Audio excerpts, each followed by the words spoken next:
সুন্দর নিরাপদ বাংলাদেশ পাইনি। জুলাই ঘোষণাপত্রের বিষয়ে জনগণকে সচেতন করতে ৬ থেকে ১১ জানুয়ারি পর্যন্ত সারা দেশে লিফলেট বিতরণ, সমাবেশ ও জনসংযোগ করবে বৈষম্যবিরোধী ছাত্র আন্দোলন ও জাতীয় নাগরিক কমিটি।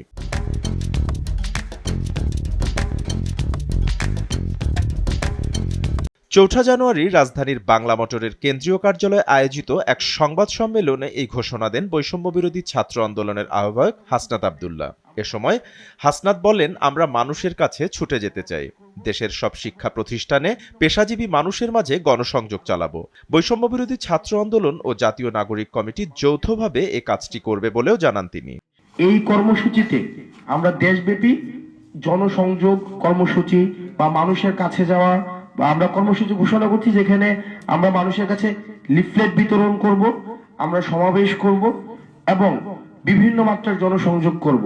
হাসনাত আরও বলেন, সরকার ঘোষণাপত্র নিয়ে দৃশ্যমান কোনো অগ্রগতি নেয়নি। অভ্যুত্থানে সব অংশীজনের সঙ্গে আলোচনা প্রয়োজন। আমাদের আহ্বান থাকবে, এই গুরুত্বপূর্ণ বিষয়ে সরকার শিগগিরই কাজ শুরু করবে। আমরা চাই সরকারকে আমরা সব ধরনের সহযোগিতা করতে প্রস্তুত। ফ্যাসিবাদ সরকার সব মানুষের টুটি চেপে ধরেছিল। আমরা প্রান্তিক পর্যায়ের মানুষের কাছে ছুটে যেতে চাই। বাপ্পি খান, এসএ টিভি ডিজিটাল।